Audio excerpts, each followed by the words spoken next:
We need to know where she is. We need her to come home. For that reason, we are offering a family reward of up to $1 million for any information that leads us to her recovery. Within 24 hours, the FBI was inundated with over 1,500 new tips. More than 750 of them were considered substantive enough to pursue as active leads. While the reward did not immediately solve the case, it recalibrated the scale of the information flow in a way no press conference ever could.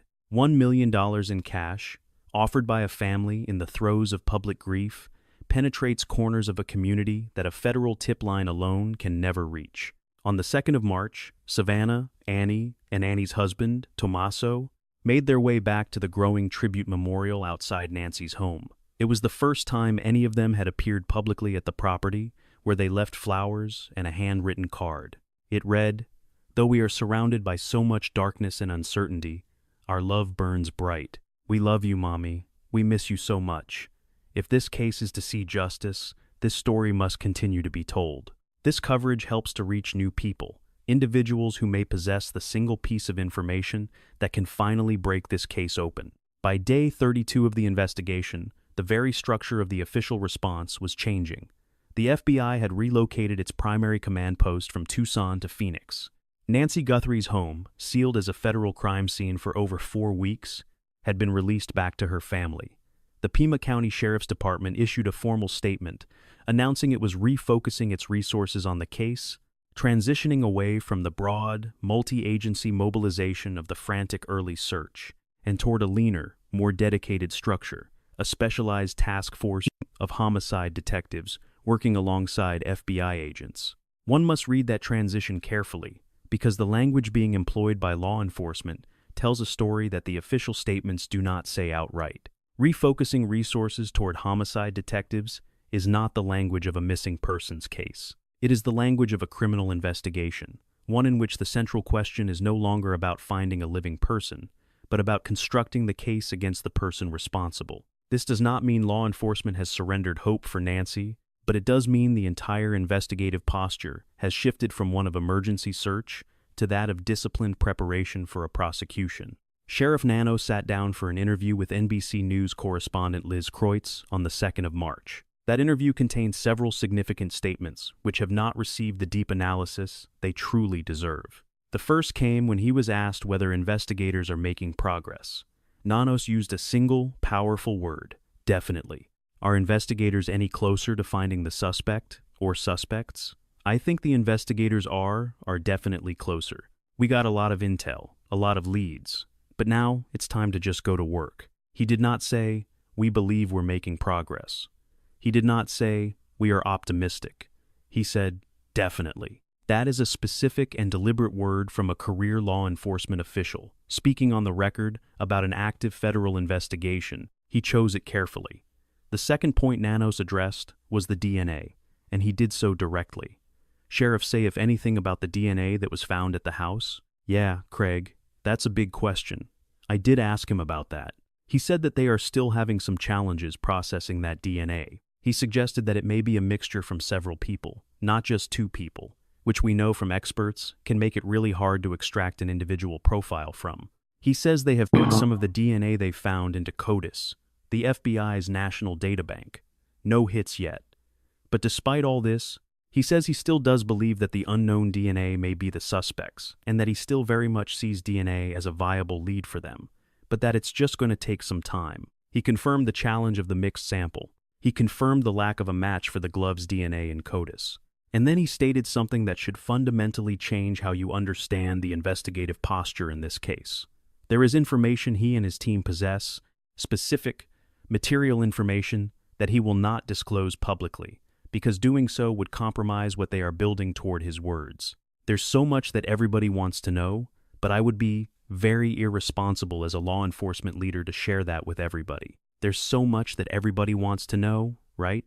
But I would be very neglectful, irresponsible as a police law enforcement leader to share that with everybody. We have information on this case that we think is going to hopefully lead us to solving this case, but it takes time, and you'll get there. Absolutely. Absolutely. That is not a law enforcement official providing cover for a stalled investigation. That is a law enforcement official protecting a live, active track. There is a thread being pulled in this investigation that the public has not been told about. Let us be precise about the total evidentiary picture investigators are currently working with. Investigators possess doorbell camera footage, providing a clear view of facial structure, physical dimensions, the subject's mustache, and the specific style of his holster. They have identified the backpack model, the type of gloves worn, and compiled a physical profile with a degree of detail sufficient to confirm a match once a suspect is in custody. They hold DNA recovered from a glove, a complete, unidentified male profile, preserved and waiting within the CODIS system for the one entry that will trigger an undeniable, automated match. They have the complex, mixed DNA sample from the property, which is at this moment undergoing an advanced probabilistic genotyping analysis at a private forensics laboratory in Florida. In a completely separate and parallel line of inquiry, they are actively cross-referencing that DNA profile against commercial genealogy databases. Since February 24th, over 1,500 tips have been received. More than 750 of those were deemed credible and are being relentlessly pursued by a dedicated task force. They are meticulously examining thousands of hours of security footage from the neighborhood, analyzing it frame by agonizing frame. They are conducting systematic visits to gun stores, attempting to trace the unique holster profile. Simultaneously, they are tracking the backpack through every conceivable secondary market and online channel available. There is the matter of two women, who in early March approached the property and informed investigators on site that they were, quote, 100% certain they knew the identity of the perpetrator. These women were promptly escorted to the Pima County Sheriff's Department for a formal interview. Law enforcement has maintained a deliberate silence, refusing to publicly confirm or deny the outcome of that critical conversation. Cell tower data is being analyzed, financial transactions are being monitored, and a deep digital forensic investigation is underway on all devices connected to the property and its surroundings. And they possess something else, something the sheriff refuses to discuss in public. It is a piece of information so material that he chose his words on national television with surgical precision, specifically to protect it. This is not a cold case. This is an investigation entering its final, carefully constructed phase. We are monitoring every development in this investigation.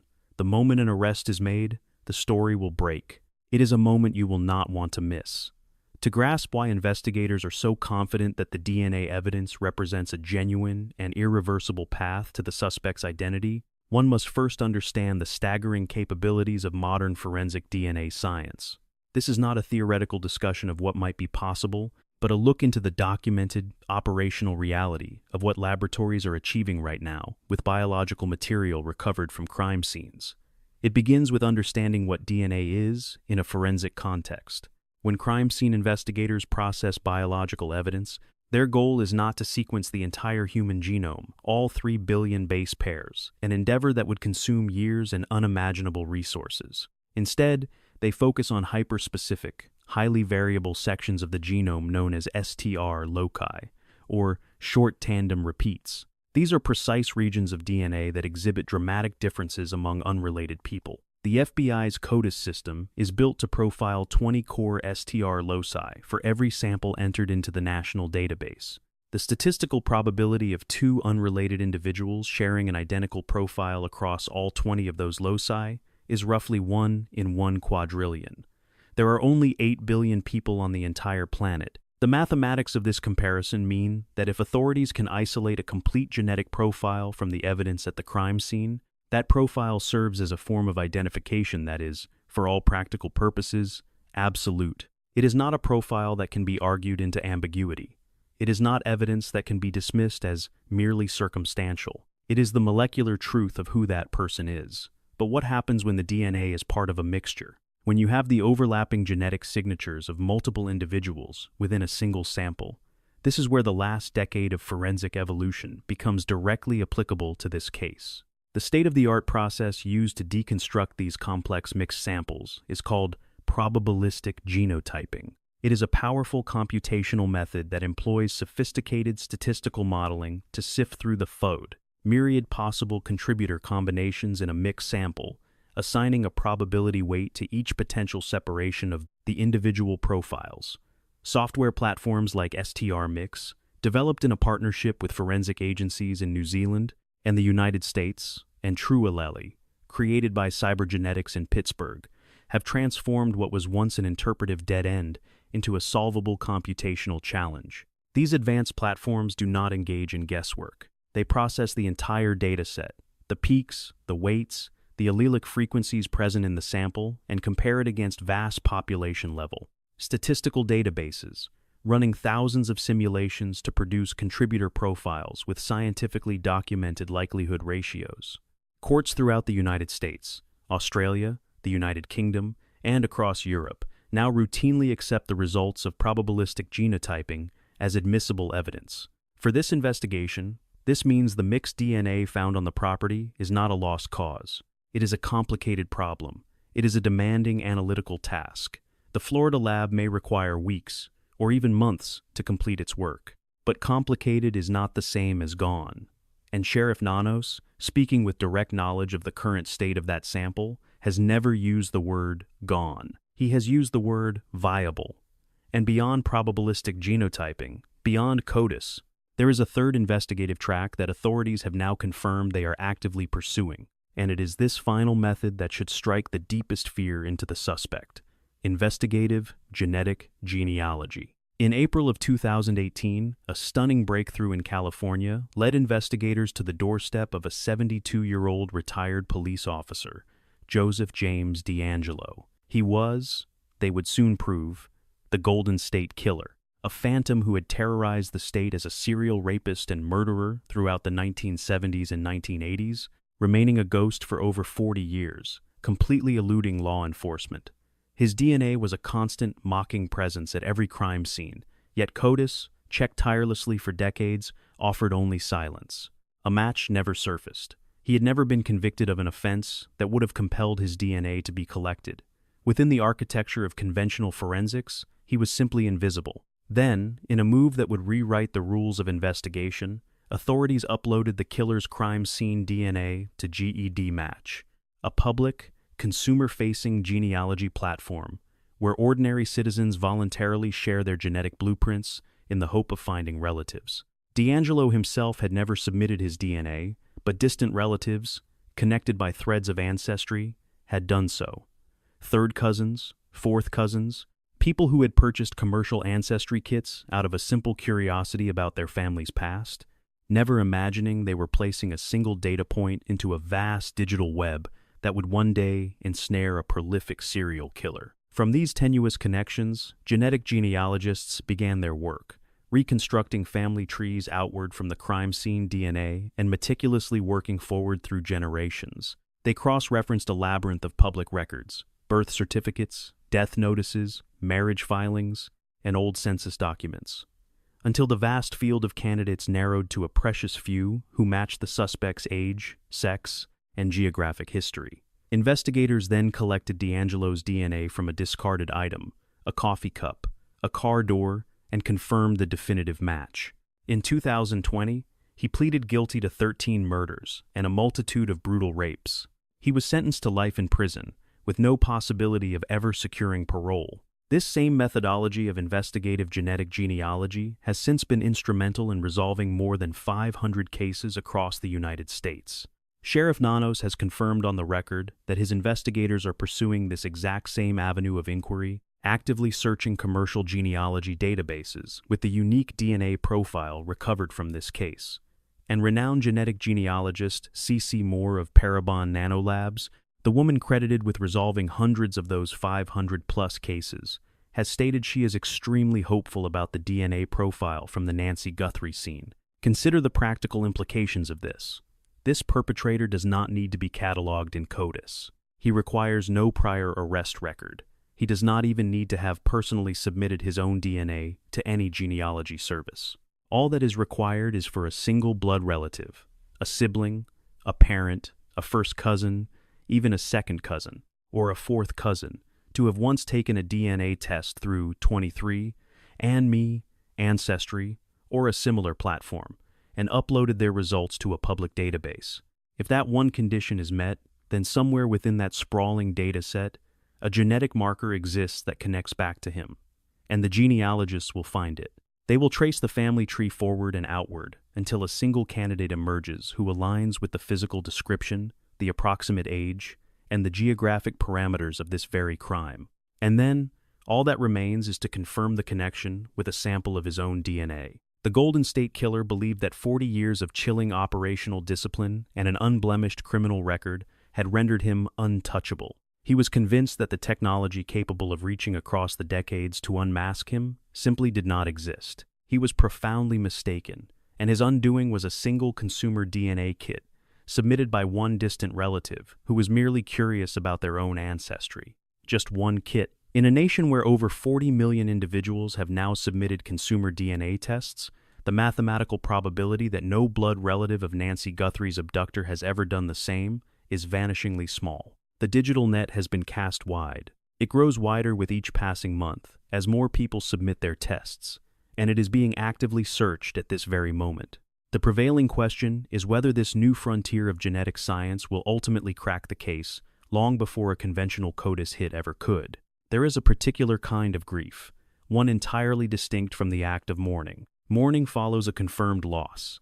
It begins after there is a body, a memorial service, a date etched upon a headstone, and the specific, finite shape of an absence around which a remaining life can be organized. What the Guthrie family has been living for 32 days is not that. It is something far harder, in some ways, precisely because it has no shape. It offers no resolution. Each morning dawns with the same unanswered question. Each night descends into the same consuming silence.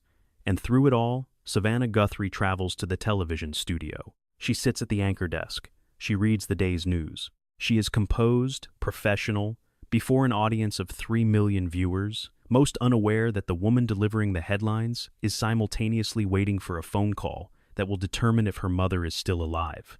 Annie Guthrie, who lives closest to Nancy's home, the one who dropped her mother off at her front door on that last night she was seen, carries the unique weight of that final, ordinary moment, a moment that now feels anything but. And Cameron Guthrie has publicly confronted, by name and with a palpable, controlled fury, the fraudsters attempting to exploit his family's private anguish. These are 3 children, each attempting to maintain the fragile veneer of a normal life, forced to endure an unfathomable tragedy under the harsh glare of public scrutiny, a reality where their family name ensures that private anguish becomes national news. In a video statement released on February 24th, Savannah articulated a sentiment so profound it has remained etched in the memory of everyone who heard it. She stood before the cameras and voiced the family's darkest fear. We also know that she may be lost. She may already be gone. She may have already gone home to the Lord that she loves and is dancing in heaven with her mom and her dad and with her beloved brother Pierce and with our daddy. And if this is what is to be, then we will accept it. But we need to know where she is. That final line, that one specific request, superseded all others. It wasn't an explicit call for justice, though that was an unspoken certainty. It wasn't a demand to find the person responsible, though that was, of course, essential. The most pressing plea, born from a daughter's torment of processing every horrific scenario, of holding conflicting truths in her mind at once, was simply this: tell us where she is. Because the void of not knowing inflicts its own unique and brutal kind of violence. It is a cruelty imposed upon a family who did nothing to deserve it, by an individual whose motives, whatever they may be, can never justify the torment he has inflicted. On March 2nd, Savannah, Annie, and Annie's husband, Tommaso, returned to the growing tribute outside Nancy's home. A sea of flowers from strangers, photographs, and candles had appeared, along with notes from people who had never met her. To this collection, they added their own card, its message both exquisitely simple and devastating. Though we are surrounded by so much darkness and uncertainty, our love burns bright. We love you, Mommy. We miss you so much. And it is here that the DNA evidence acquires a significance that extends far beyond the confines of the criminal case. Once investigators identify this suspect, and the sheer weight of forensic science suggests it is a matter of when, not if, they will know his name, they will know his address. They will have the power to trace his every movement, to identify his associates, to excavate his history, his very roots. And within the full picture of this man's life, the answer to the question the Guthrie family has been asking for 32 agonizing days may finally emerge. DNA does more than just identify the person who committed a crime. It has the potential to lead investigators to everything that person knows. Every action he took, every place he visited, including the last place he went with Nancy. Let us assemble the complete profile of the individual investigators believe they are looking for. This is not conjecture, but a portrait drawn from the factual territory of confirmed evidence and expert analysis. He is male, the surveillance footage makes that clear. He stands between 5'9" and 5'10" tall. His build is average. He is not a large man, yet he is physically capable, possessing an obvious fitness sufficient for what the night's dark task required. A dark mustache, visible even beneath the ski mask, places him with reasonable certainty somewhere between his late 20s and early 50s. He is old enough to have acquired the profound patience this operation demanded, yet young enough to execute it with physical force. The subject is highly organized. The level of planning required to identify this specific address, to conduct pre-surveillance across multiple visits, and to acquire the specific gear seen on camera gloves, mask, backpack, a holstered firearm, and then to arrive at 2:12 in the morning with a contingency plan for a camera he fully expected to find, all reflects an individual who does not act on impulse. This is an individual who anticipates, prepares, and thinks in ordered sequences.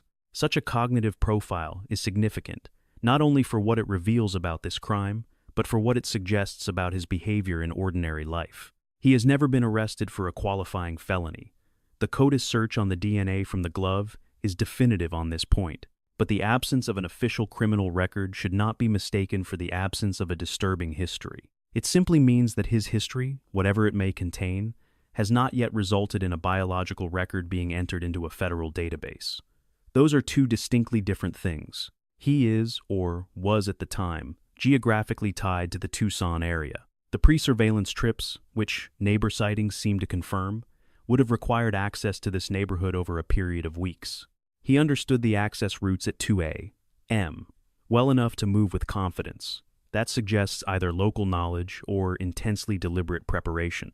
There is, however, one behavioral signature captured in the doorbell camera footage that virtually every expert who has analyzed this case has identified as the single most revealing detail about this individual's psychology. He was not there to steal something. He was there to take someone. The distinction is of enormous significance in behavioral profiling. A common burglar forces entry or waits for a property to be vacant. A burglar does not knock on the door of an occupied home at 2 a.m. and then wait patiently for the resident to emerge. A burglar has no need for the person inside to open the door. This man knocked. He obscured the camera. He waited. He was not attempting to breach the home by force. He was attempting to induce Nancy Guthrie to voluntarily open her own front door to him. This behavioral signature, luring rather than forcing entry, points to one of two chilling possibilities. Either a pre-existing relationship with the victim that he believed he could leverage, or a profound level of familiarity with her habits and fears, one sufficient to make him believe he could manipulate her response. Neither of these possibilities offers any comfort. Both suggest an assailant who possessed specific, personal knowledge of Nancy Guthrie, her daily patterns, her vulnerabilities, and even the nature of her trust. And yet, it is this very specificity that paradoxically provides investigators a critical advantage. Anonymous criminals leave behind anonymous profiles. This man, however, left a behavioral signature that is deeply unusual, traceable, and distinct. When combined with his DNA, his physical description, and the specialized equipment he carried, the net closing around him is far from loose. It is constricting with each passing day. The question now lingers in the minds of many. Will the suspect's identity be confirmed through DNA analysis before the end of 2026? We will continue to track the developments in this case until it reaches its conclusion. Every major criminal investigation possesses its own unique geometry. In the initial stages, it radiates outward, a flood of leads, tips, theories, and variables far more than can be held in a single frame of reference. Then, in the middle stages, the meticulous work of elimination begins to narrow the field. The backpack discovered by volunteers is ruled out. The delivery driver, once detained, is cleared and released. The man targeted in a SWAT raid on February 13th is found to have no connection to the case. Slowly, through this methodical process of elimination, the investigation's shape transforms from a wide, sprawling circle into a sharply narrowing cone. On day 32 of the Nancy Guthrie investigation, that cone is constricting. The FBI command post has relocated to Phoenix, not because the case is winding down, but because the very nature of the investigative work has shifted. The phase of broad, sweeping field searches is now over. The targeted, concentrated, and evidence-driven phase of preparing for a prosecution has officially begun. The task force of homicide detectives assigned to this case operates under a single, unwavering mandate: to build an evidentiary case that will place the person responsible before a federal judge. Sheriff Nanos informed the nation on March 2nd that his investigators are, in his words, definitely closer. He conveyed to the public that he is protecting specific information because releasing it would compromise the very foundation of the case they are building. He affirmed that the DNA evidence, despite its inherent challenges, continues to be a viable and powerful lead. These are not the remarks of a law enforcement official managing public expectations around a stalled investigation. They are the statements of an official who knows that, behind the scenes, something is moving forward.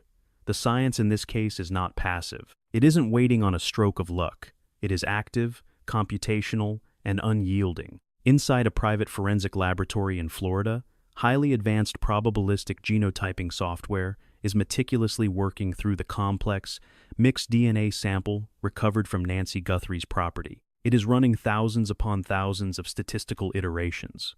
It is assigning likelihood ratios to separate the possible contributors. With every hour that passes, the computational portrait of who left their biological signature on that front porch becomes clearer, more defined. In a federal CODIS node, the DNA profile extracted from the glove found 2 miles from that house is indexed and waiting. Each day, new profiles from arrests and convictions across the United States are uploaded into CODIS. Every new submission triggers an automated comparison against all existing profiles from unsolved cases. This is not a comparison performed by human investigators who might grow tired or overlook a critical detail. It is executed by an algorithm that does not sleep and never forgets. The very moment this man surfaces in the criminal justice system, anywhere in the country, the comparison is made and the alert is triggered. In parallel, within commercial genealogy databases, Ancestry, 23andMe, GED Match, and others, a different hunt is on. Genetic genealogists, working with the DNA profile from this case, are extending family trees outward from partial matches, painstakingly cross-referencing their findings with public records, building lists of potential candidates, and systematically eliminating any individual who does not fit the physical profile or geographic constraints. This exacting process has taken many months in other cases. In others, it has taken mere weeks. The timeline hinges on how many of this man's relatives have used consumer DNA tests and how distant the matches are from his immediate family circle. A single matched relative is enough to start building the tree. One confirmed relative is enough to begin the narrowing, and over 40 million people in the United States have now submitted these consumer DNA tests. The Golden State Killer was certain that 40 years of silence had put him beyond justice's reach. He was wrong. The East Area rapist believed his anonymity was absolute. He was also wrong. 500 men and women, who committed heinous crimes ranging from murder to kidnapping, believed they had left nothing behind that could ever identify them. 500 of them have now been identified, taken into custody, and prosecuted solely through the power of investigative genetic genealogy. Nancy Guthrie's abductor is not operating in some different universe from those 500 individuals. He is operating in the very same one, with the same biology, subject to the same science, and he is being pursued by the very same techniques. Nancy Ellen Long came into this world on January 27, 1942, in Fort Wright, Kentucky. She grew up, moved west, married, and had 3 children. She buried her husband when she was only 46 years old, and shouldered the burden of raising those children the rest of the way on her own. She had watched with pride as her daughter rose to become one of the most recognized journalistic voices in the nation. Every Sunday, she found solace in her online church services, and she described the Catalina foothills as her sanctuary, a place that was laid back and gentle. At 84 years old, her life was tethered to a regimen of daily heart medication, A mere 50 yards was a distance she could not traverse without assistance, and for some, she was the center of their universe. Whoever it was that approached her door on the morning of February 1st, 2026, driven by some unknown motive, and armed with whatever twisted rationale they had constructed for themselves, they did not abduct a symbol, or a headline, or a bargaining chip. They took a mother. They took a grandmother. They took a woman who had endured the loss of a husband, who had built a family, and who had discovered a quiet peace in the desert, a woman whose 84 years of life contained nothing that could ever warrant what was done to her at that front door. And in the commission of that act, on that porch, shrouded in darkness, they shed their own biological signature onto the very stones of her threshold. It was woven into the fibers of a glove, discarded 2 miles away in the desert brush, and likely left behind in the blood and chaos of a struggle that had spiraled beyond their control. That DNA is now a silent witness. The science is relentless, and with every passing hour, the investigators draw nearer. On March 2nd, the Guthrie family placed flowers at a memorial, writing that their love burns bright in the darkness. In its own cold, scientific way, the DNA does the same. It is a beacon that does not fade with time. Its truth does not become diluted. It offers no compromise. It simply waits for the inevitable moment when the vast, intricate system built to find it executes a comparison and returns a name. That moment is closing in. If you possess any information, anything at all, regarding the disappearance of Nancy Guthrie, you are urged to contact the FBI immediately. The tip line is 1-800-CALL-FBI. The family is offering a $1 million reward, payable in cash. Your information can be submitted with complete anonymity. A link to the FBI's official case page is provided in the description below. We will remain on this story, tracking every movement, every update, every development, and ultimately, every arrest. Subscribe to follow this investigation. This case is far from closed, and we are not going anywhere.